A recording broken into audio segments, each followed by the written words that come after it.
I would like to ask for a moment of silence for Gloria Brown, wife of former board member and teacher Bob Brown, who passed away on March 18th. Like her husband, Gloria was a retired educator who taught in Wolcott for 37 years. Bob asks that all who knew Gloria perform an extra act of kindness in Gloria's memory. Moment of silence, please.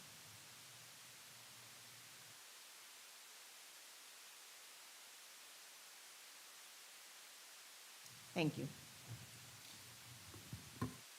Can everybody hear if I keep it? I'm not sure, we have new sound, so I'm not, it's okay? Good, all right, just wanted to double check. Not that I didn't believe you, Mr. Medancy, but I just wanted to make sure. Okay, first item on our agenda, approval of minutes from February 23rd. Do I have a motion? Second. Okay. All those in favor? Aye. Motion passes. Next, we have communications. Communications from our student board representatives. Hello, board and all those in attendance. Before we begin our report, we would like to mention that we are currently working on creating a survey about our BCAP program and getting feedback about it. We hope to have this survey take place during the BCAP class period so we can get a larger sample size of students. So going into school news, firstly, we'd like to report on the Unified Theater Show that happened last Thursday. The night was filled with music from all our favorite TV shows, ranging from The Wiggles to Waverly Waverly Place. We had a ton of fun putting on the show, and we are very grateful for the large turnout. SATs started yesterday and are continuing throughout the week and next week, so good luck to all the juniors that are taking the test. The end of quarter 3 is also approaching very quickly, as it is on next Wednesday, March 29th. This quarter has gone by very fast, and students are ready for a new start. The Cyber Knights also had their first competition over the past weekend. The team placed second in their qualifications with a record of 10 wins and 2 losses, and they also ended up winning the event in their elimination round. The Cyber Knights also set the New England district record of 168 points. So congratulations to the team and good luck to them at their next competition in 2 weeks. The Future Business Leaders of America competed at their annual Spring Leadership Conference and competition this past Friday at the Naugatuck Valley Community College. Out of 19 members who competed, 12 of them placed in the top of their categories, allowing them the opportunity to compete in Atlanta, Georgia in June. Students who competed were provoked to expand their thinking and apply their work to the 21st century business skills so that they were more than prepared to compete against a competitive pool of business students. We look forward to planning our trip to Georgia in the coming days, and students are already excited and preparing. In sports news, the SHS winter season concluded this past weekend with the boys swimming and diving team completing its best season in school history, taking 8th place at state opens at Yale University out of 98 schools. The team also won the CCC Conference Championship earlier in March. The Blue Knight girls gymnastics team won the CIAC Class L Championship and the CCC Conference Championship with 4 individual gymnasts competing in the state open championships. The cheerleading team won the CCC West Conference Championship and finished 5th at the Class L Championship. As in the fall, all the other SHS interscholastic winter sports teams qualified for the CIAC state tournament postseason play, including boys and girls baseball, wrestling, boys and girls indoor track, and the boys ice hockey team. In our SHS winter club sports team, the girls co-op ice hockey team won the CCC Conference Tournament Championship and advanced to the state championship game for the first time, finishing as runner-up to Darien High School at Quinnipiac University. And finally, spring sports teams tryouts are underway and concluding this week. Good evening, board. I hope everyone is doing well and happy spring. I will be providing an update on the other schools in the district. At JFK, thank you to all the families, students, and staff that made yesterday's Taste of Culture event so successful. It was wonderful to experience the dress, food, and traditions that make up the Kennedy family. Everyone in attendance left with a greater appreciation for one another, and cultures and countries from all over the world were represented. Teams 8A and 8B visited Newport, Rhode Island today. Their visit included a tour of the Breakers Mansion and Marble House. Students learned about the Gilded Age, the Vanderbilts, and what life was like during this time period. The trip connected to the 8th grade U.S. History unit. Onto DePaulo, and this applies for Kennedy too. The Kennedy and DePaulo Middle School Drama Club will present this year's production of Matilda at Kennedy Middle School on March 30th, 31st, April 1st, 5th, and 6th, all at 7 o'clock. Tickets are now available in the school's offices, and they are only $5 for students and $9 for adults. Tony Award-winning Roald Dahl's Matilda, the musical, is the captivating story of a special little girl with an extraordinary imagination who dreams of a better life. The library leaders at the Apollo collected used books to donate to the community. They collected books intended for all ages and ranges, adult fiction, young adult, and children's books. The books will be distributed to locations where they will do the most good. Students were encouraged to wear green for St. Patrick's Day last Friday in support of the Apollo's cerebral palsy awareness fundraiser. On to Darrenowski. Darrenowski Elementary School began their One School, One Book project. The book is Charlie and the Chocolate Factory. All families received a copy of the book, and the children could read the assigned chapters each night or listen to a teacher or administrator read them. Each day, classes answer trivia questions and get a chance to receive a prize for the classroom. The Darrenowski lobby is decorated as the Willy Wonka Candy Factory.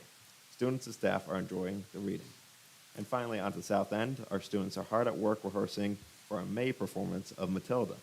Students are rehearsing weekly, both chorus and cast, to put on 4 incredible shows. That includes our report, and we're happy to answer any questions. Thank you.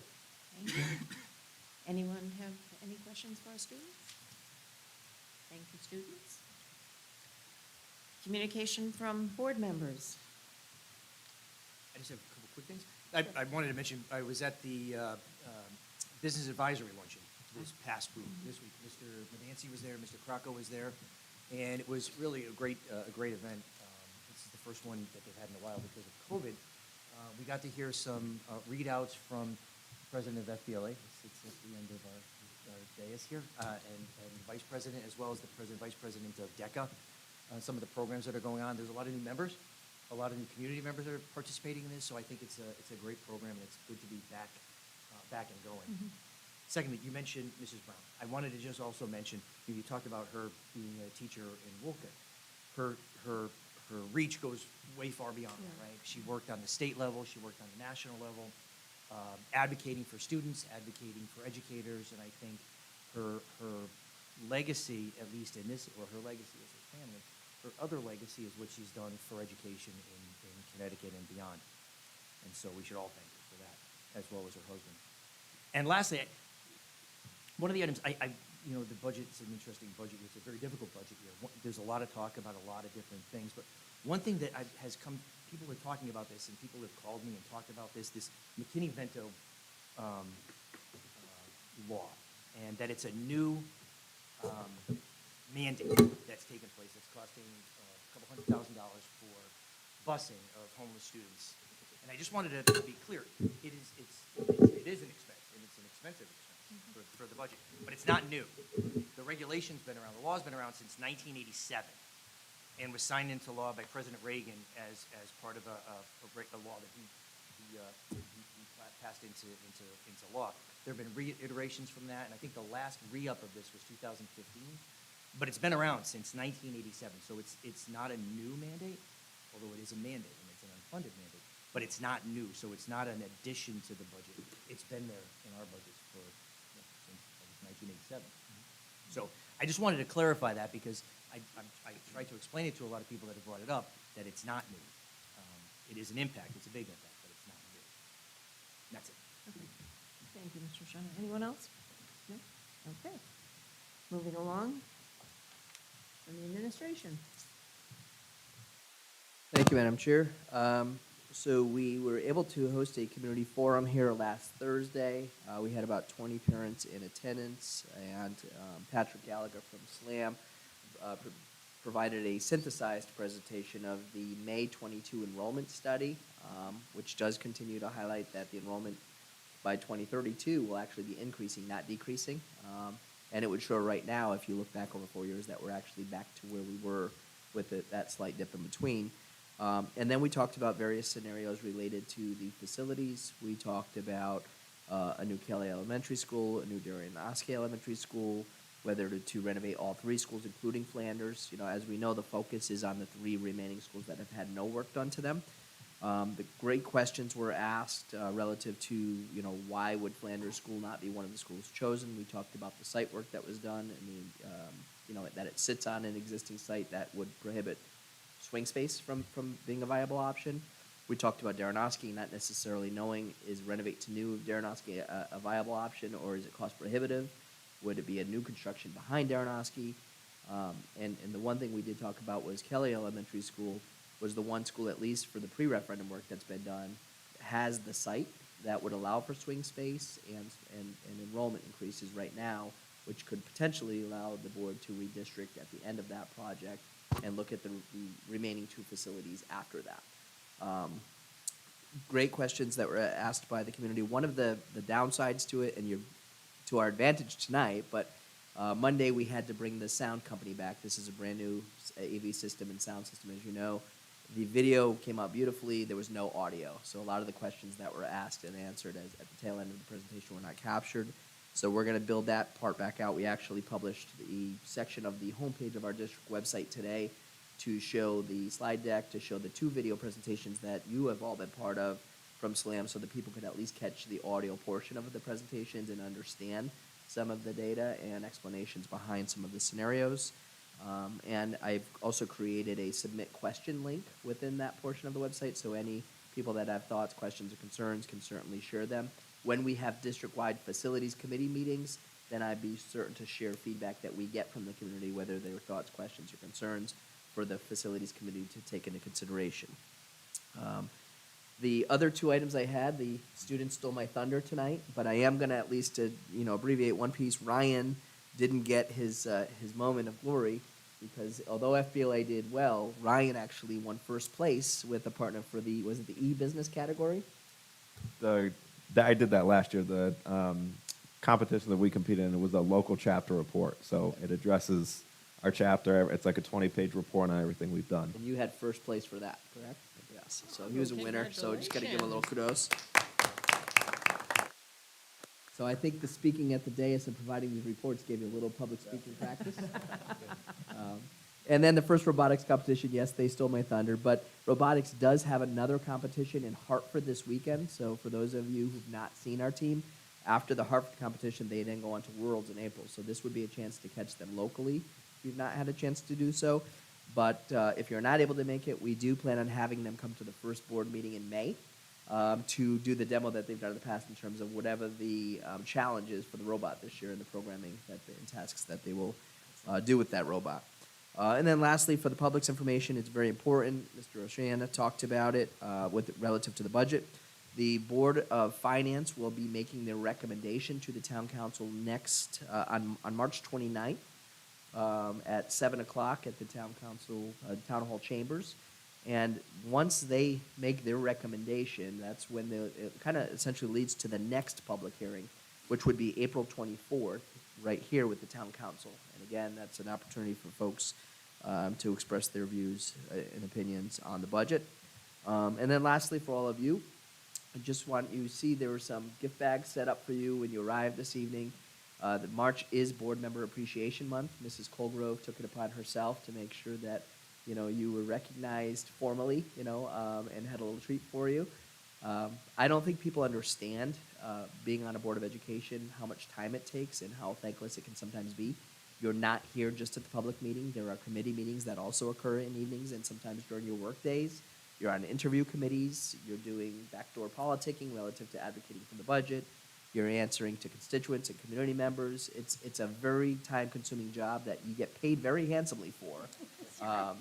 People have actually FOI'd your expense reports. And we have to send them back that we have no records responsive to the request because you don't get any money. But with that said, thank you for what you do. I do appreciate it. I know the role of Board of Education members specifically over the past few years has become more complex. So I appreciate your civic engagement and contributions to the district. So thank you. That's it for me tonight. Thank you, Ms. McGinty. Any Did questions? you say cynic engagement? Cynic Or engagement, yes. Civic. Cynic engagement. I believe it's with a big, yeah. Okay, communications from the public on agenda items. Anyone? On agenda items. Facilities is on the committee, yep. Yeah, It's okay. on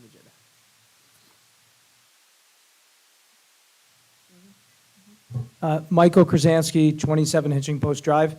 Just curious. So Mike, with the new sound, you don't have to yell into it anymore. Okay, well, I'm loud naturally, so. In terms of the public speaking, has something changed in terms of if you want to speak about a topic that's not on the agenda? Because I don't recall that before.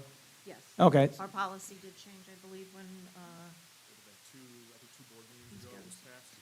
yeah. okay. Is there still, There's, at the end of our meeting, the agenda, item 11, that's when we have open public Okay. comment.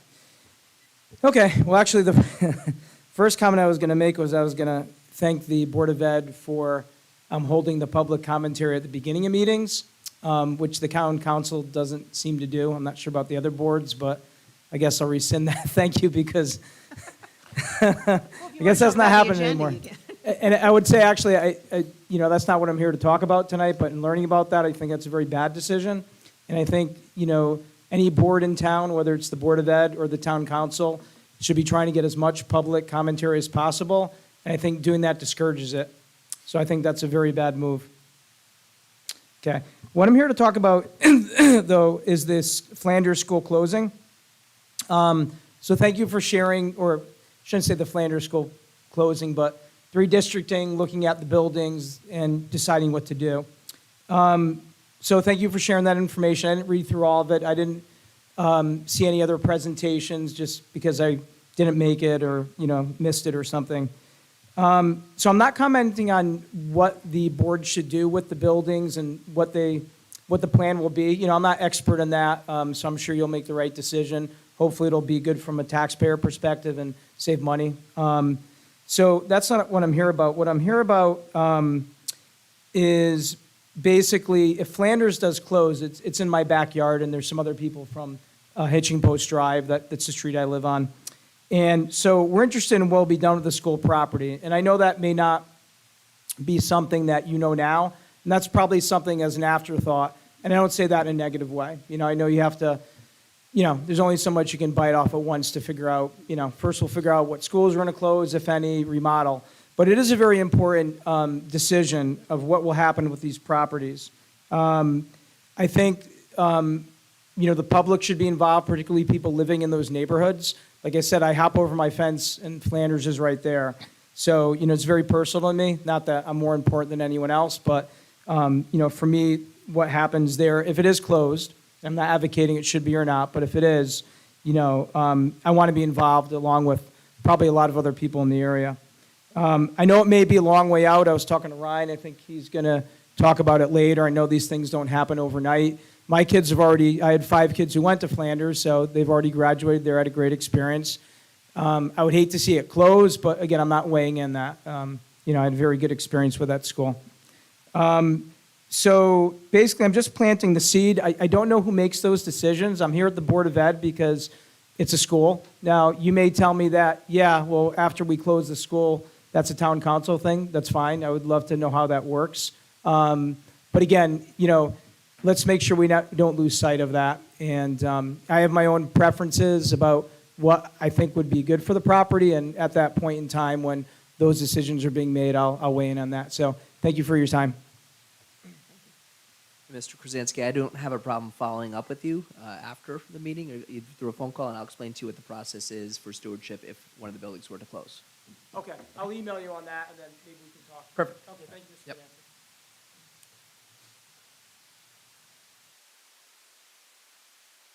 Yancey. Good evening, Ryan Dumont, 89 Hitching Post Drive. I'm also a neighbor of Michael. I have 4 kids that 2 have gone through Flanders. Nothing but positive and great experiences. Thank you to Ms. Garrett. 2 that are currently in 2nd grade there. My concern is really, I expect the board and town council hopefully to do enough due diligence, and I'm sure it's with use of SLAM and the superintendent, Medanti, that we have. My concern is that I'm not sure if the costs have been transparent of all the scenarios, right? So 3 out of the 4 scenarios close Flanders. 1 rebuilds them all, right, which may or may not happen. So I feel that the costs have not been transparent so far up until this point, okay? I know the presentation was just shared yesterday, so thank you, Steve, to that. I was at the meeting last week. Especially the concern is with Flanders, the capacity in, say, 10 years is going to grow to nearly 83%. As we all know, there's a lot of construction in our area, Flanders, Hitching Post, Flanders Street, whereas Kelly will actually go down by 10% in 10 years. So I do understand where we can build still a building at Kelly, not to disrupt the current school year, which is very important, right? I'm a father, I volunteer in the town, small business owner, so I understand that we don't want to disturb the kids as much as possible, right? There's going to be redistricting going on, and that'll be tough enough. But as I see the growth in the area, you know, the growth is, one of them, it's around the Flanders area. And we're fortunate to have Hatton and Thalberg close by. And I'm not here to say, you know, Flanders over Kelly. I just would hope that, you know, the costs associated with all the scenarios are shared with the residents and that we have a little bit more time to do a little bit more analysis.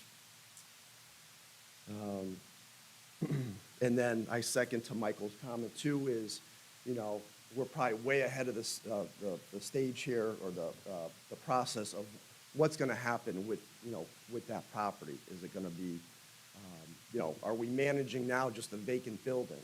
And I think, and not to speak for the superintendent, but the cost savings really is not that great to the town by closing Flanders, right? Just one less new school that we have to build. So you know, what is the cost savings there for the taxpayers? We're going to either have to maintain a vacant building or demolish it, turn it into a field, or, you know, or something else. So that is a concern that we hope that the board and the town council is transparent. Again, I just want to reiterate, we've had nothing but great experiences with Flanders, the Flanders school system, and we do trust that, you know, the board and the town council will make the right decision. And I know there's a lot of moving parts that has to be completed for even the residents, you know, to move forward if it goes to referendum in November, and then, you know, for the state to bless the project at one point.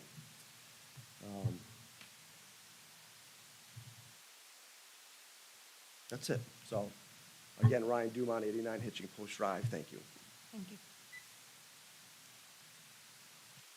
Anyone else want to speak on an item on the agenda?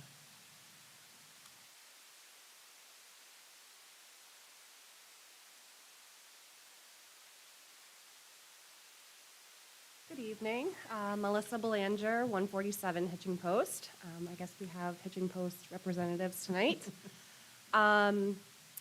I wanted to follow up and say that Flanders is home. They have been wonderful. I have 2 children currently in Flanders, a kindergartner and a first grader, and just knowing the different scenarios that are in the process and knowing what could happen, it's upsetting. I don't want my children to have to be redistricted. They love Flanders. They walk to school. Flanders is home away from home. And I know we do have other wonderful schools in the district, but like I said, Flanders is home. We would also have to probably deal with a lot of like before care, after care, and all of that, so I don't know if that's something that you have also thought about for family-wise, our financial impacts on that aspect. And I also wanted to find out more about what would happen if Flanders is closed. What would be in our backyard? Are we going to rebuild apartment buildings or new houses, or if it will be vacant? You know, those are big issues. I guess that's it. Thank you. Thank you.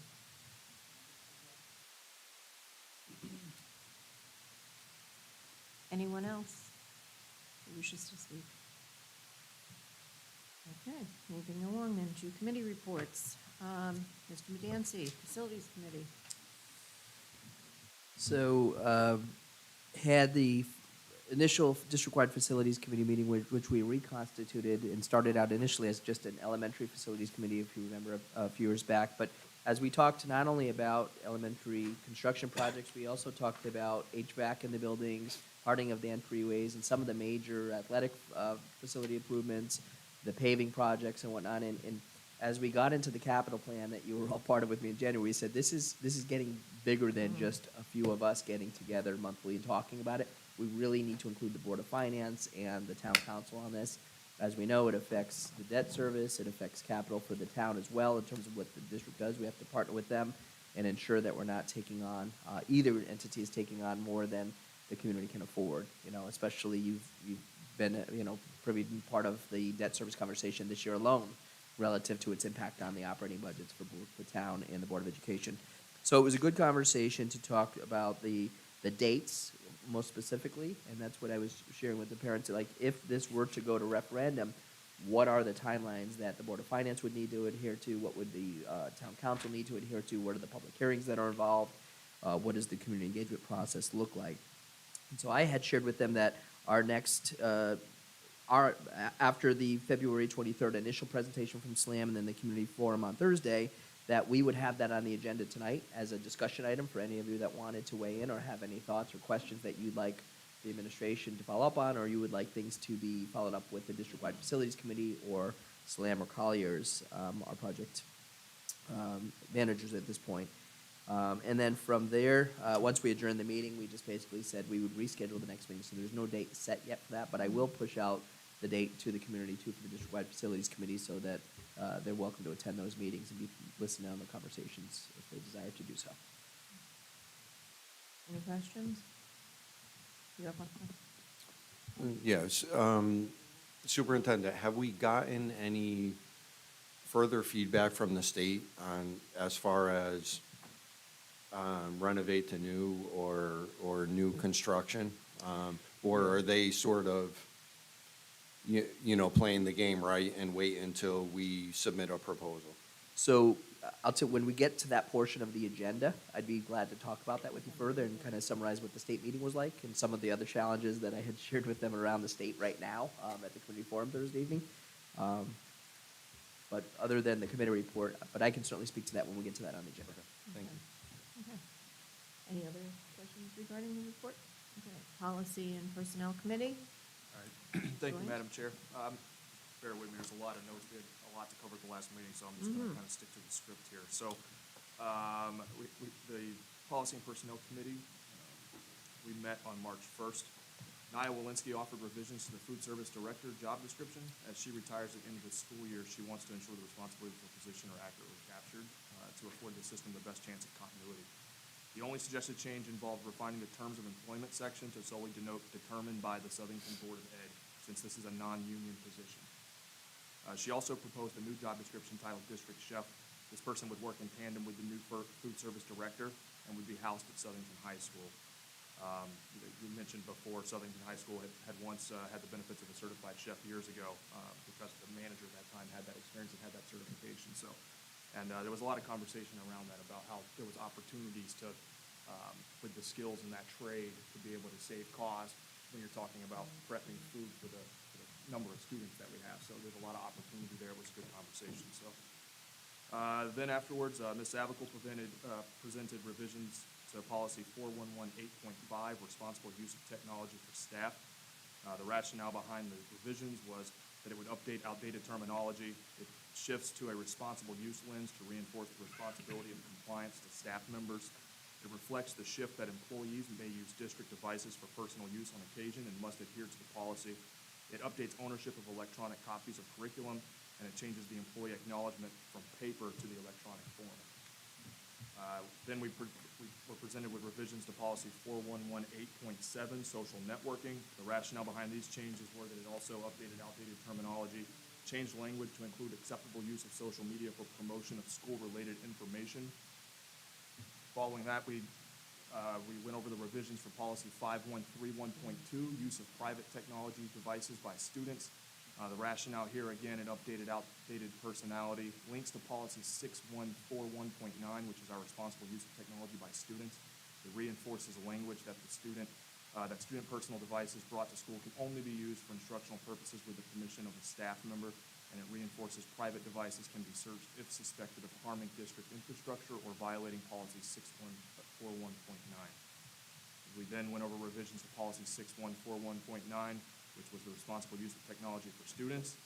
The rationale behind the changes here updates to outdated terminology. It links to policy 5131.2, which we just discussed, the private technology devices by students. It shifts to a responsible use lens to reinforce the responsibility of compliance to the student, and it establishes the use of technology for instruction as a tool rather than a privilege. Ms. Savico also presented revisions to policy 6141.10, bring your own device. The rationale here is that the update connects this policy to policy 6141.9 and also 5131.2. It also removes most of the language for students bringing their own devices, as the district is now one-for-one on devices. All of the policy revisions offered by Ms. Savico are recommended for review by the full board, and they're in your package for first read. Mr. Pepe presented the review of policy 5113, excused absences and truancy, and offered related samples. Neighboring districts utilize the model provided by the Shipman and Goodman, and so does Southington.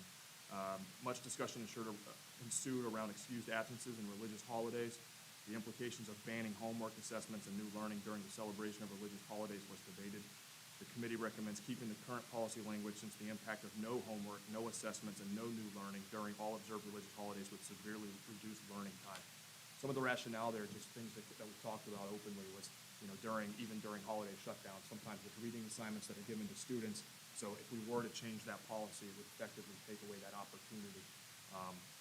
So we didn't want to interfere with learning. So finally, Mr. Pepe introduced the open choice stipend for each middle school. The stipend mirrors the already approved high school stipend, but at a much lower amount of $1,750.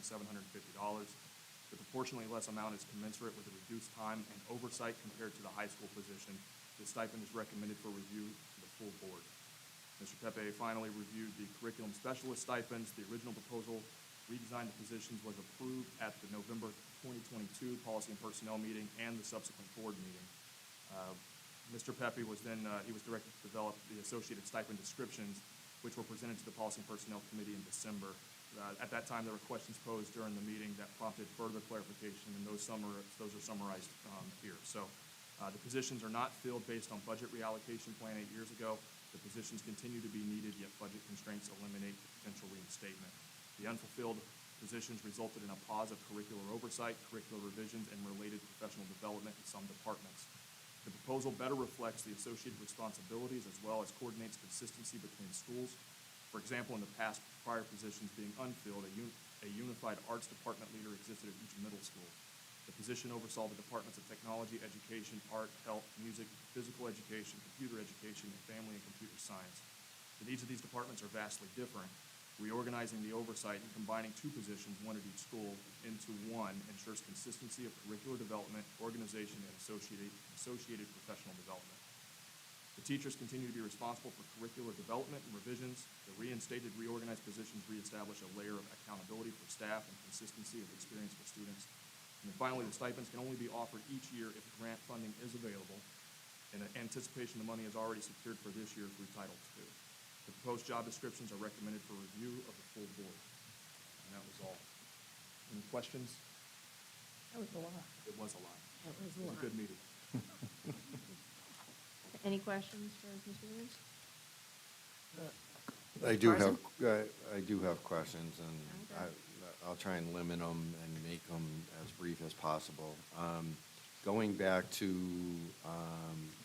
the very first policy, 5131.2, use of private technology devices. And actually, I take that back. Policy 4118.5, responsible use of technology for staff. Reflects the shift that employees may use district devices for personal use on occasion, and must adhere to the policy. Can you just briefly give us a synopsis of that discussion and what personal use on occasion, like an example or a scenario? And this was a conversation during the committee meeting as well. Part of the challenge associated with staff using district computers is we don't necessarily have a means to, we'll say, police after-school hours the usage. So we acknowledge the fact that there may be times that a staff member uses their personal device even though it's not on our network, and not their personal device, I'm sorry, our device for personal use. They are still, though, bound to the agreement that they sign every single year based on policy in terms of appropriate use.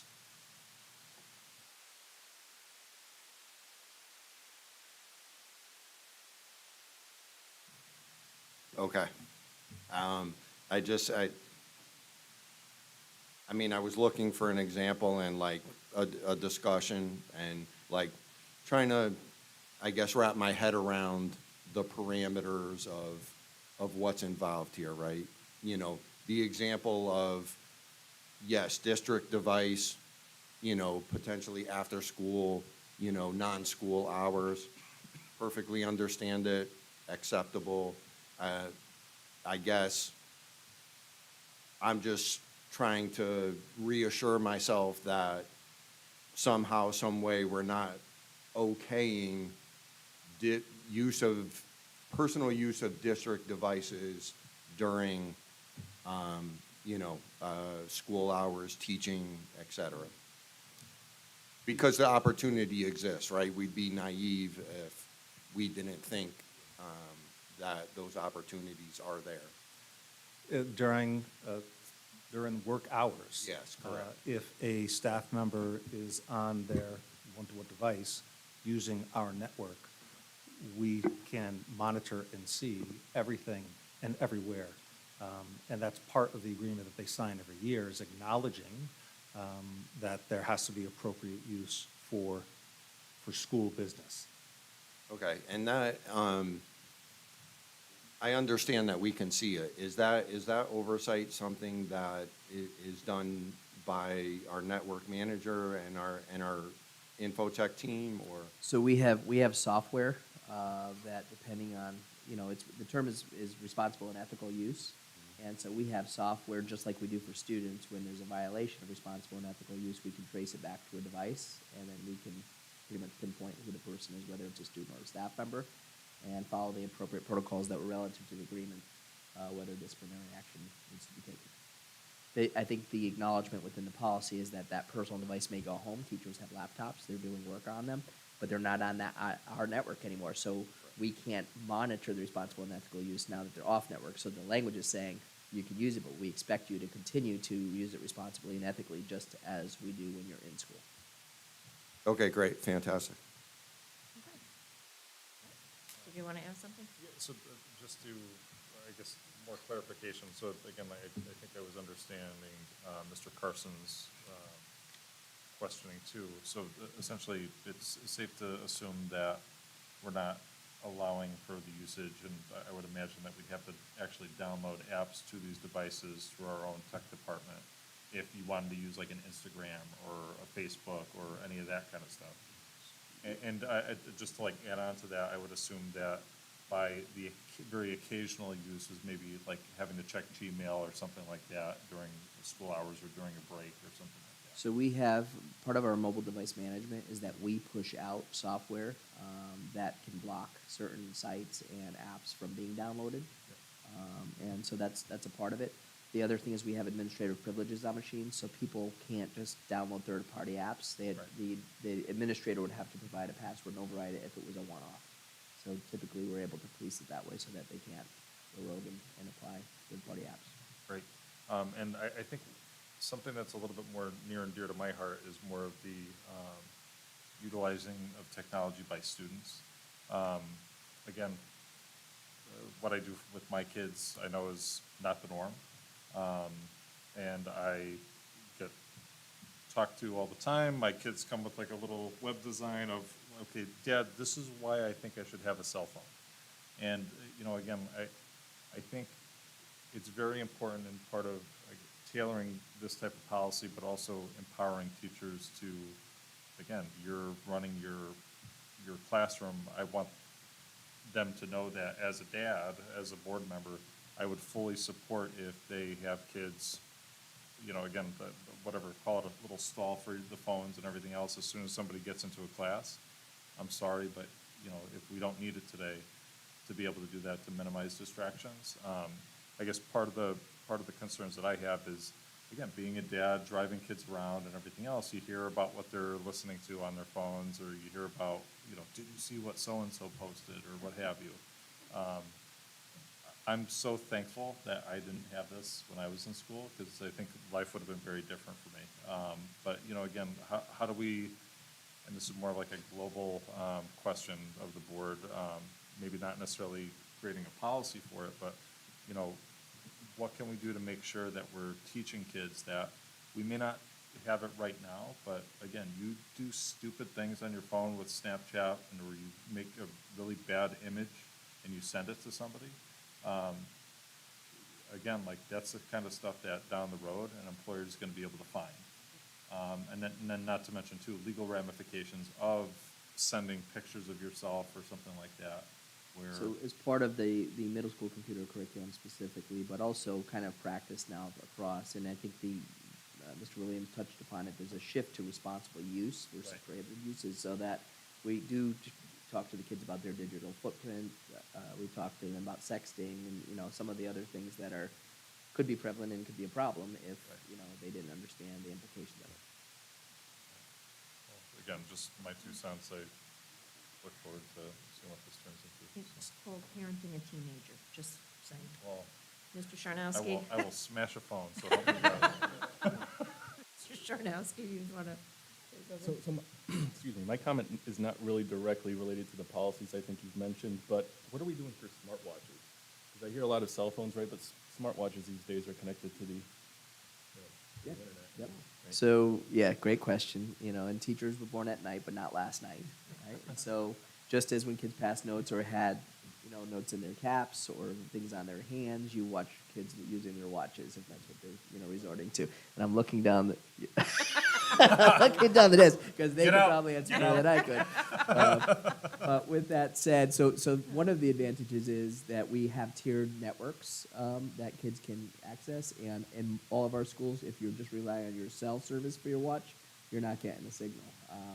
But with that said, if a kid was savvy enough to know what network they were going to jump on and get Wi-Fi to their watch, then yeah, we'd absolutely have to monitor. But that would be them getting on our network. So again, it'd be flagged if there was an IP address where something was being done that shouldn't be done.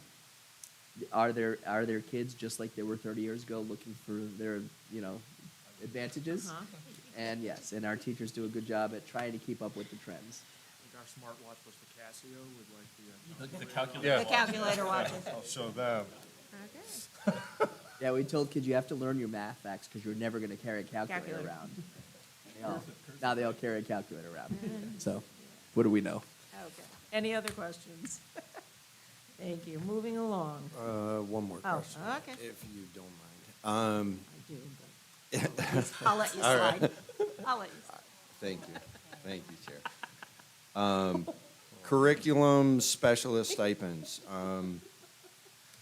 The stipend can only be offered each year if grant funding is available.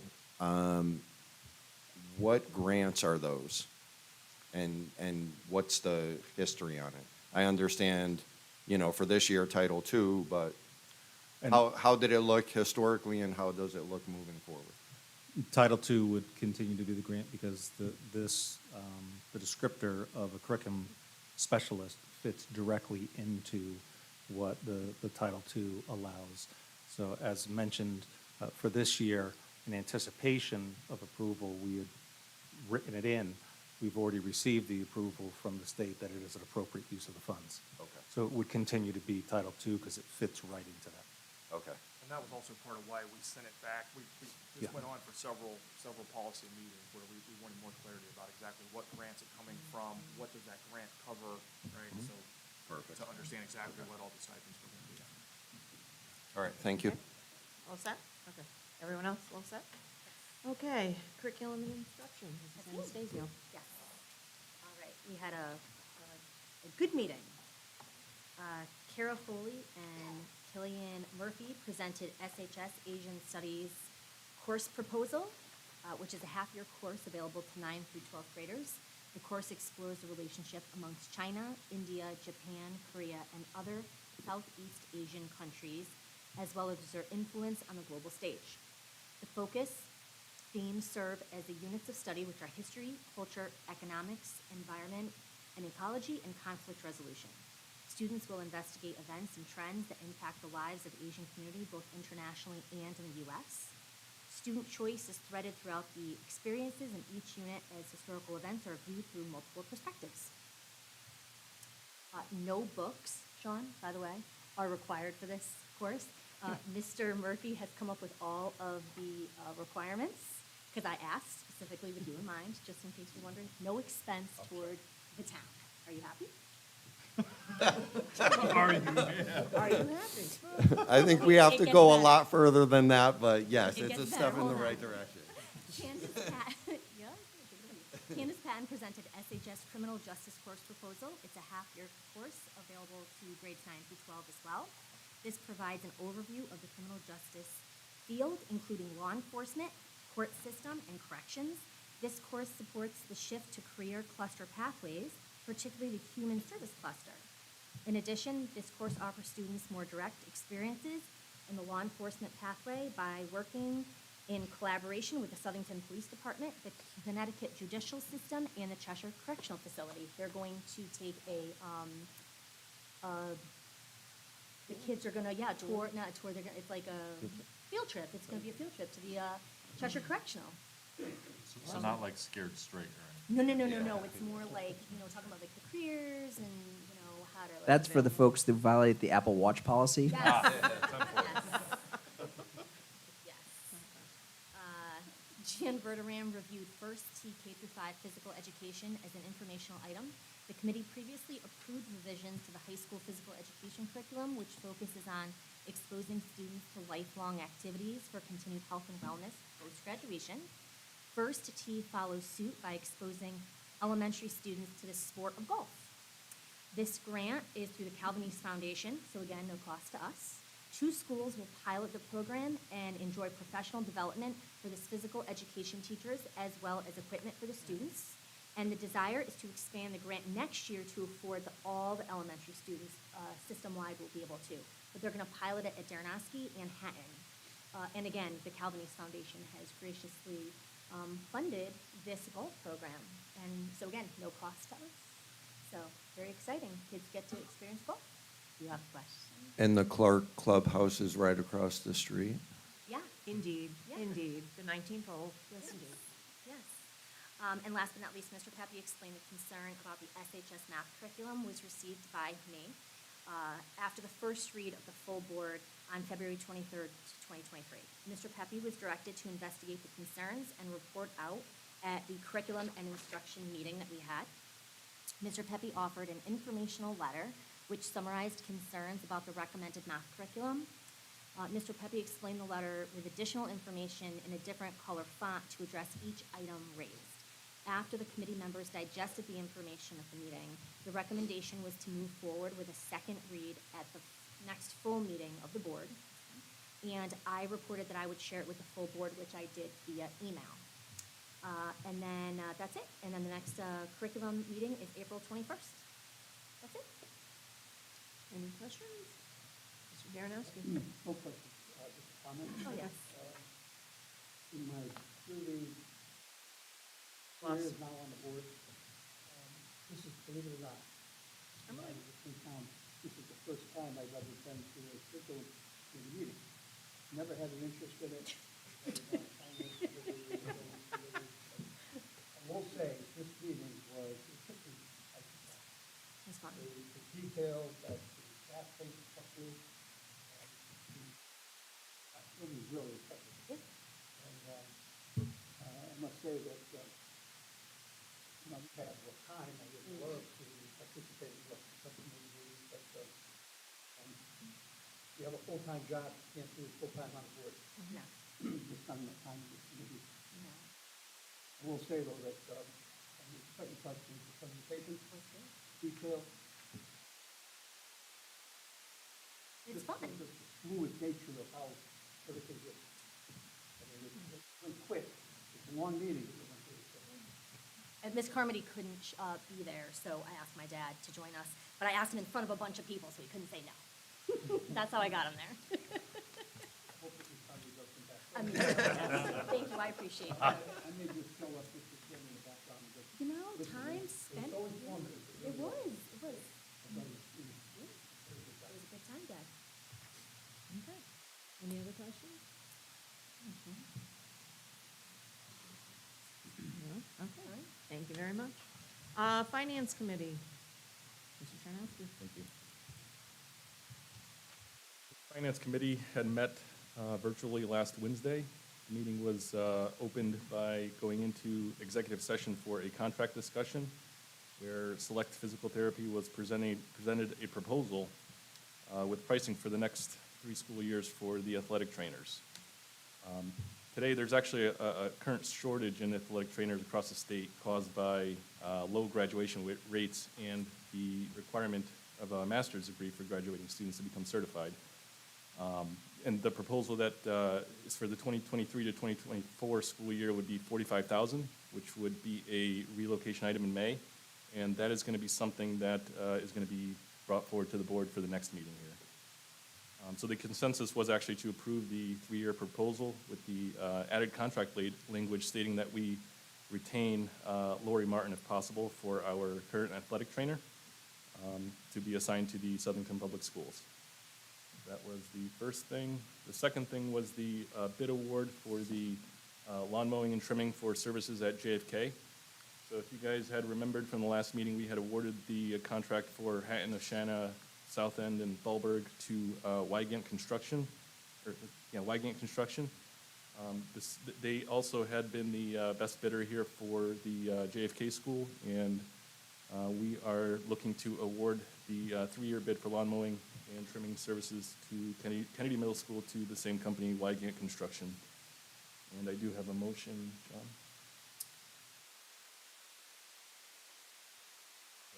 John. At this time, I'd like to move to award bid number 2023-10 for the 3-year growing seasons of 2023 through 2025 to Wygant Construction of Bristol, Connecticut for lawn mowing and trimming services at Kennedy Middle School. Any discussion? All those in favor? Aye. Motion passes. So the next update we had was a food service financial update from Ms. Hill. So we did have a presentation on the meal counts, which have continued to decline as students were beginning to pay for meals again. But I think as everybody knows, the free meals did resume on March 1st, 2023 under the Smart Funds 2.0. And all meals would be free for the remainder of the rest of the academic year. Of note is that the current student debt is $4,113.15, and 76% of that debt is at the high school. There's no motions on that.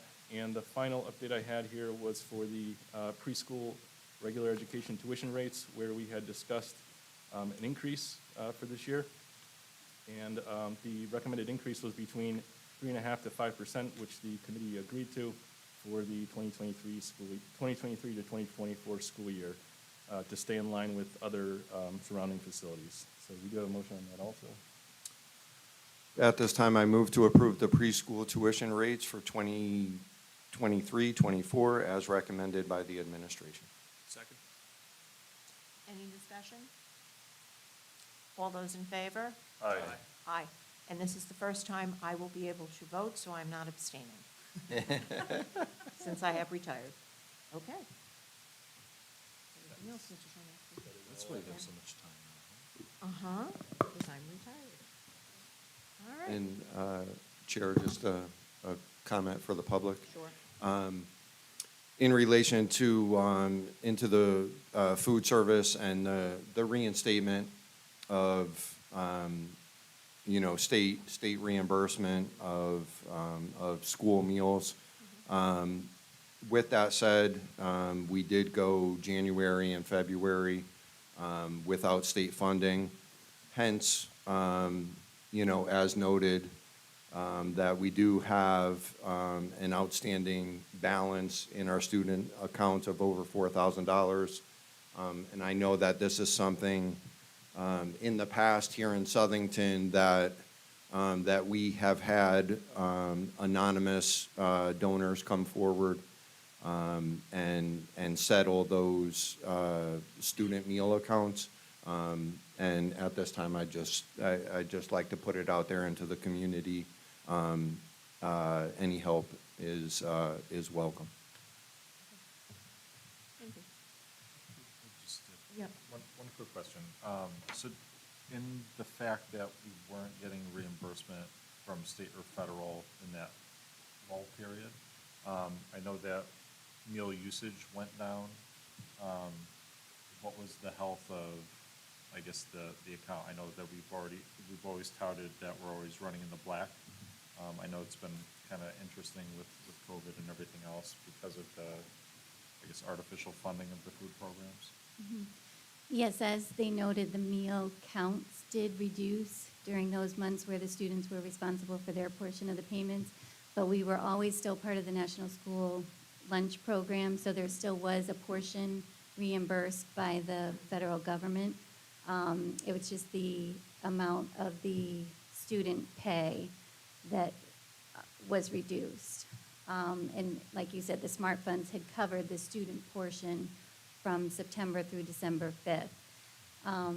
The operations did still generate a profit for those 2 months, but the food expenses versus the sales were very tight. So we're now back on a higher volume of meals, and we'll continue to update the committee on a monthly basis with financial statements.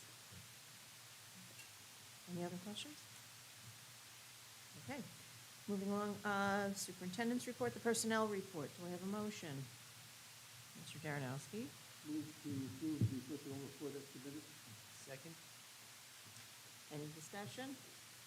All those in favor? Aye. Okay. Town government communications. No? Okay. That's, Mrs. Anastasio, you Yes. have a, I have several. yes, you do. I'd like to move to approve the SHS Multi-Language Learner Course Programming Change Proposal as presented by the Curriculum and Instruction Committee. Second? All those in favor? Aye.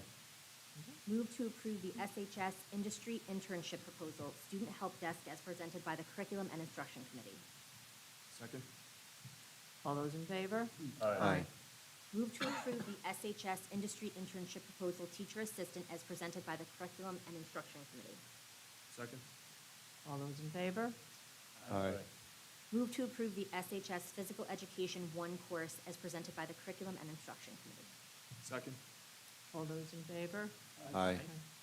Move to approve the Physical Education 2 course as presented by the Curriculum and Instruction Committee. Second? All those in favor? Aye. Move to approve the Life Saving Certification course as presented by the Curriculum and Instruction Committee. Second? All those in favor? Aye. Move to approve the SHS Math Department Curriculum Adoption and as presented by the Curriculum and Instruction Committee. Second? All those in favor? Aye. Okay. Thank you, Mrs. Anastasio. New business, elementary facilities report. So not so much a report, but wanted to get this on an agenda for the exact reason, if people you saw our presentation on February 23rd with several scenarios. We had some public comment tonight, and so if folks had questions or thoughts or follow-up information, this would be just a time to touch upon that. So I know one of the questions from Mr. Carson was relative to, Mr. Carson, what was your question? Just state guidance, update on Perfect, state right, thank you. It slipped my mind guidance. for a second, Yeah, sir. So we met on February 14th with the state. It actually was a very good meeting, better than what I would say we had last year prior to the disruption that occurred at the state. Unfortunately, and I did share this with the families at the community forum, just after that meeting, we learned that the person that was in charge of the DAS at the state level was dismissed of their duties.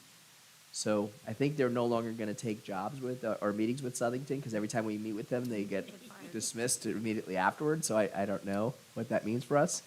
I do think it means there's, again, a bit of uncertainty, because it seems that whoever's in charge there last answers your questions, and then the next person, we did get different answers from that gentleman than we did from the previous director. So that's something we, as a district-wide facilities committee, we do have to talk about in terms of, the danger of proceeding with the unknown. As we know what happened with districts that did proceed last year, we purposely tabled it because of the uncertainty at the state, and instead went with the athletic facilities referendum. But what did happen is many of those schools now had to go back and get some legislative favors, for lack of a better term, because their reimbursement rates weren't what they were promised. Some of the approvals relative to the abatement contractors off the state bid list versus them going out to bid, there was conflict about what the statute would require. And so those are things we're going to have to think about in terms of what we learned. In terms of whether they were recommending renovate to new versus new construction, that gentleman at least said, we will not tell you what we think is feasible. You should cost out what makes the most sense in terms of renovate to new versus new construction. There are costs, as you know, associated with abatement and remediation of facilities, and sometimes it depends on the vintage and design of the building. Not so much talking about Flanders and Kelly, they are the exact same design, but when you think about Darrenowski, Mr. Schott has always said the challenge with Darrenowski, as much as it's a beautiful building, is that it was essentially built as a bomb shelter. Like the infrastructure and mechanicals in that building would be so difficult to, when you talk about running new electricals and new HVAC and stuff through a building that is all steel and block, it would be labor intensive, which would be very costly. And so it has to be considered, and I know those of you who have sat on building committees in the past have always thought about those.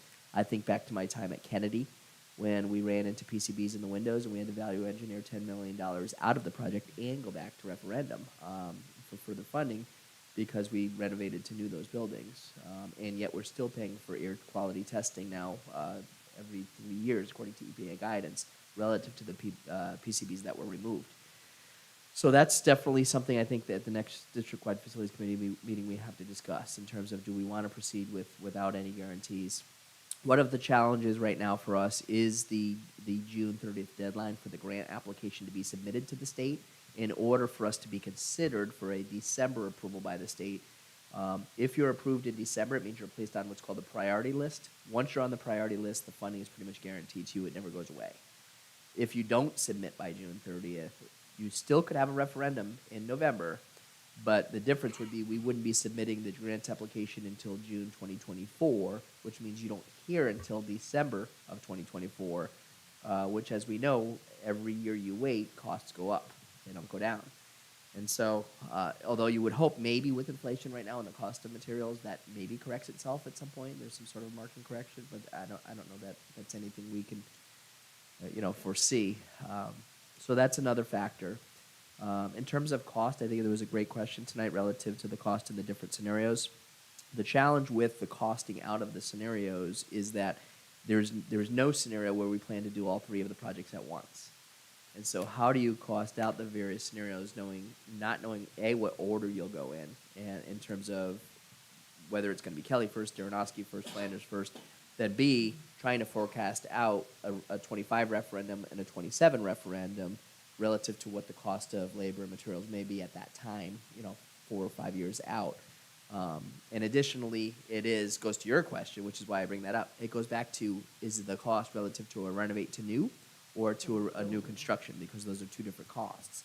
So that's information that Colliers is still working on in terms of trying to forecast out, for lack of a better term, what the cost of the scenarios would be if one scenario was adopted relative to projecting out what labor and materials could be for the remaining buildings, absent the first building that we do.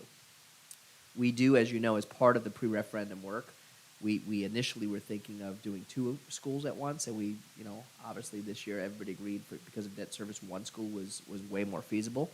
But even with that, the work that was done, pre-referendum work, we did test fits, we did the environmental studies, we did the ed specs, and so we have to think about what pre-referendum work has already been done so that we're not paying to do that again relative to which school we would start with. And so I think that's why the Kelly School conversation comes up first, because the pre-referendum work that was done. But certainly willing to follow up with you offline and continue that conversation. And the next district-wide facilities committee meeting, I think the conversation has to be had about not only what we learned from the state and what was the feedback we got from the community, but is this the year to go Is this the year to forward? do it? Knowing what our debt service is, knowing that there's uncertainty at the state. And the sad part is, I guess you could go with that argument every year right now, it seems like. Is it ever going to be the year to go forward? But we do know that there are 3 schools in here that are in need of work and are not of the same vintage and design of the other schools that have had work done on them in the past 15 to 20 years. And some of those schools, Flanders and Kelly specifically, I think about the electrical loads in those buildings. You can't even run air conditioners and copy machines at the same time in those buildings. That's how outdated the electrical systems are. And that poses real challenges for those schools, particularly that have second floors on them in the warmer months, that some of the other schools aren't up against that. So we definitely want to do something because we want to create an equitable experience, but we do want to be mindful of the community feedback we get as well.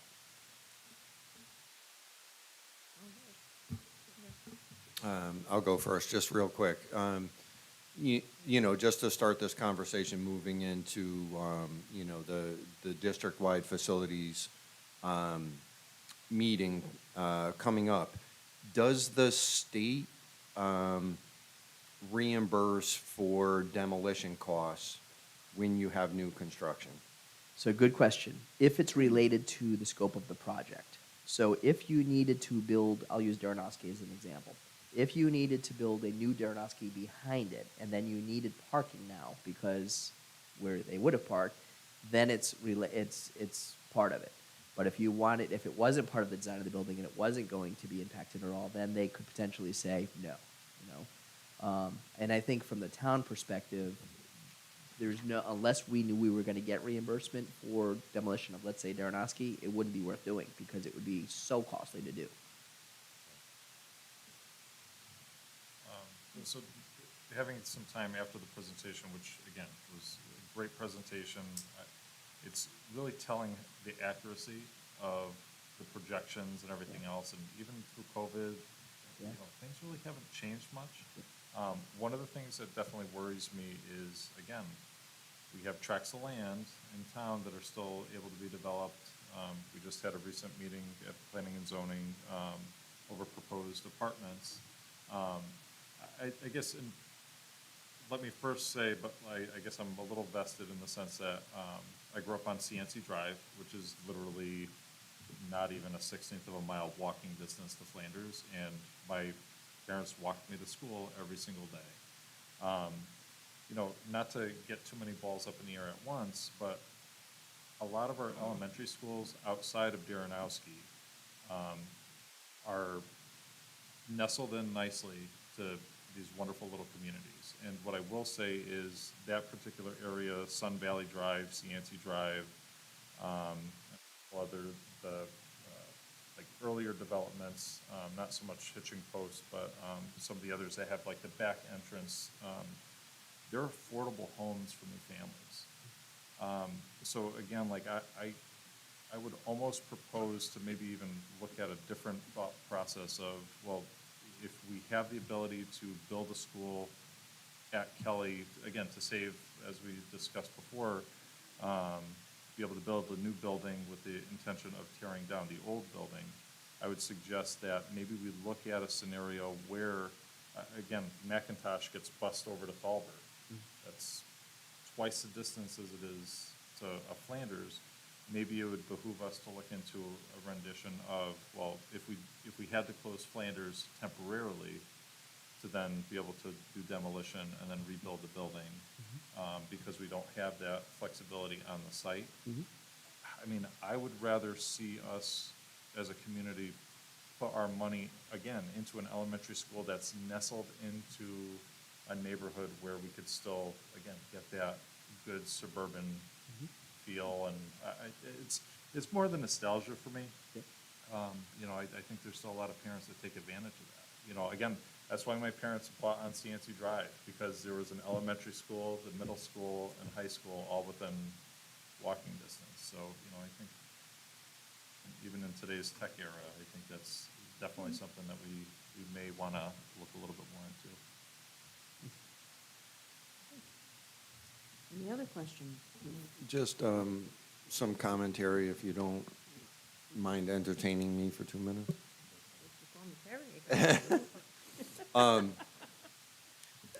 And again, just because we're talking about schools and you know, the potential of closing a school or rebuilding schools, having to redistrict.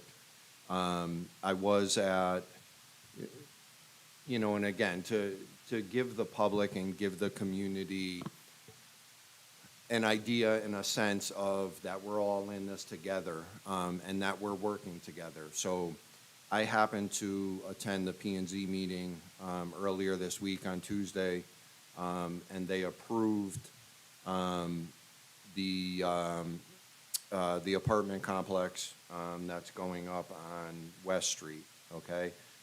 255 units. And of note, which I thought was very interesting, so based on state figures, based on similar projects of the same size, both in the state and out of state, the expectation is that that project will only generate 13 additional students into our school district.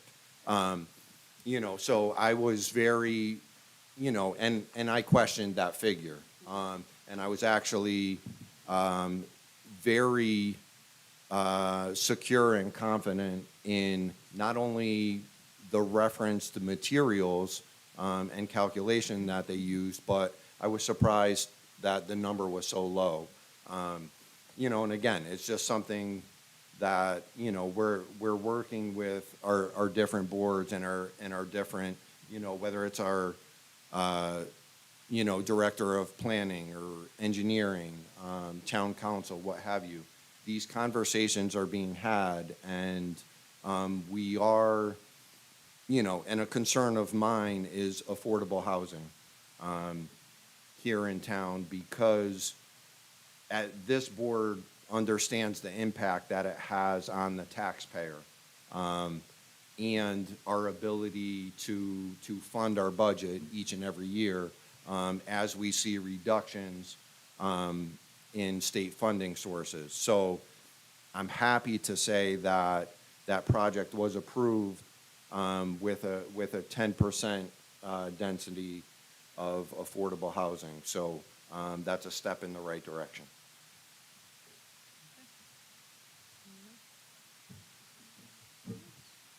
Okay, thank you, Mr. Medancy. Next item on the agenda is the Leonard and Gladys Joel Scholarship recipient. Have we gotten? Yes, I believe there was a candidate that was selected, that day will be held in abeyance until the evening of the award.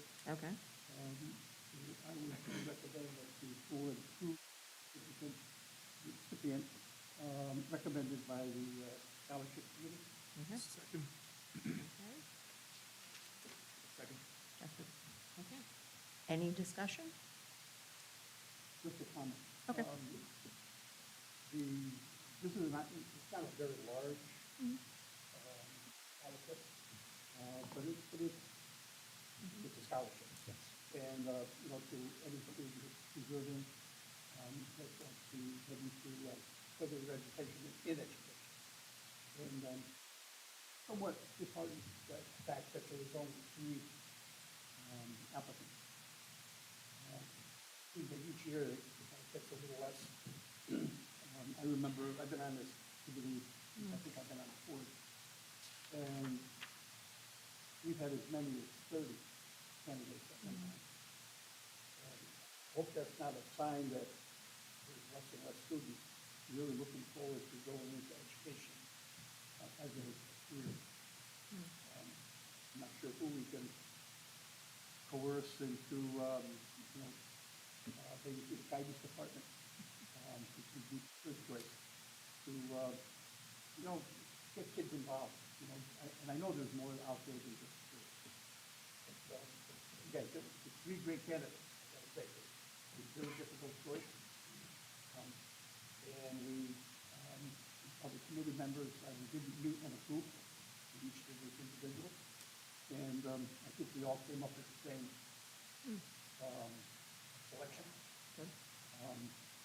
I don't want to say it was easy, it was difficult, only because of two good candidates. But I would like it to be more difficult. With more candidates, yeah. You read through the three candidates, you read through the application and narrative probably in a half an hour. It could take 2 or 3 days. I remember. Exactly. Yes. So, but anyway, I think we did a great job in selecting a worthwhile candidate. And I think, I hope this person, I won't even say if it's a male or female, but hope that they continue their education and we can always use the extra help.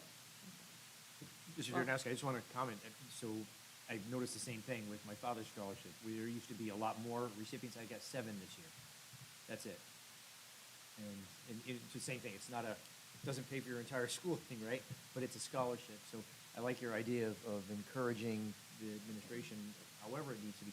I mean, educators are hard to find, and it's education is a passion. It's not a job. It's a passion, and we need more people that are passionate about this going forward. We give our educators our kids, right? For most of their hours of the day, we need good, strong, solid educators out there. Well, before we vote, I'd just like to thank Mr. Darnowski, Mr. Williams, and Mrs. Anastasio for being our committee this year. We all appreciate the work that you had to do, so thank you. Yes. Yes, we need to vote. But I just want to say thank you before we vote. Okay. All those in favor? Aye. Okay, thank you, motion passes. Okay, next on the agenda, the Southington High School graduation date. That's why the students are here. Are we gonna make them plead their case? I was gonna make a motion to table it. Second.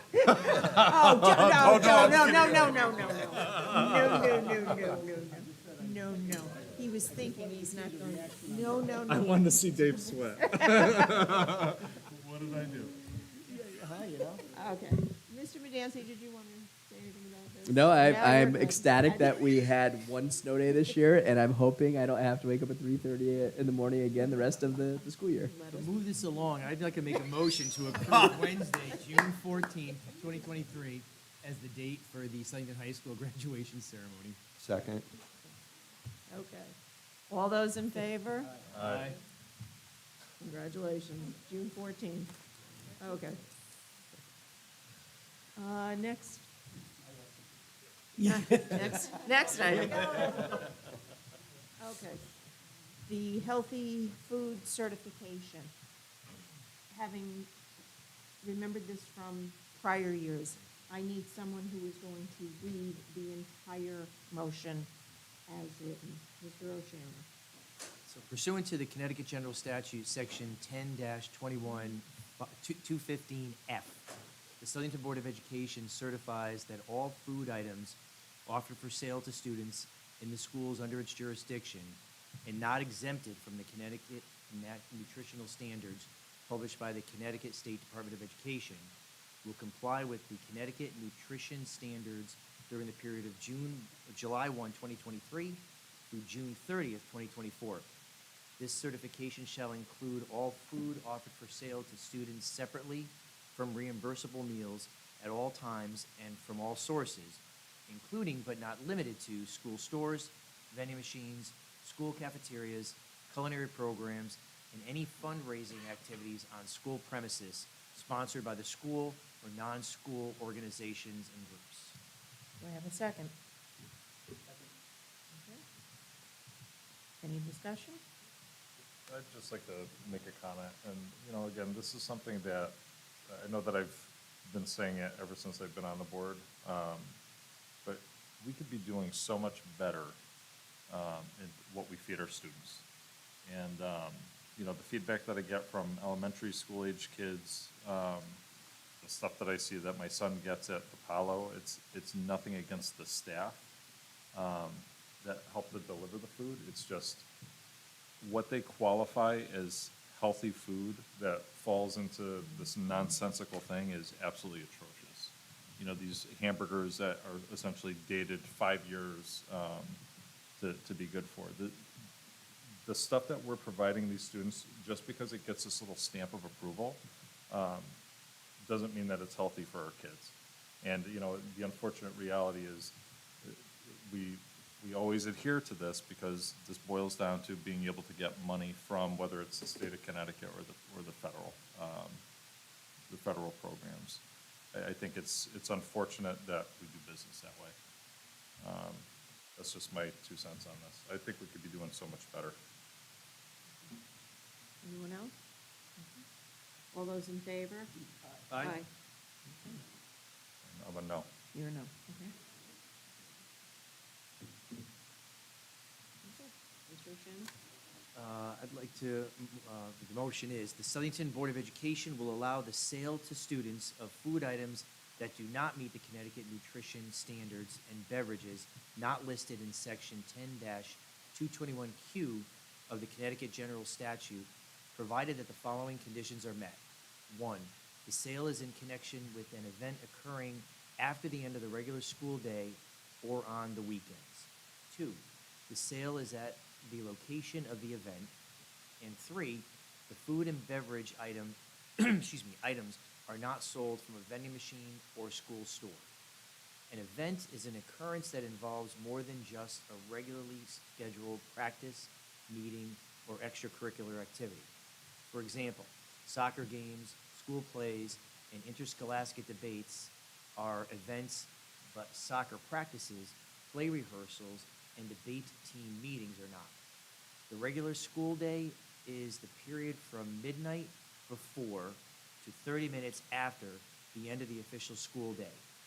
Location means where the event is being held and must be the same place as the food and beverage sales.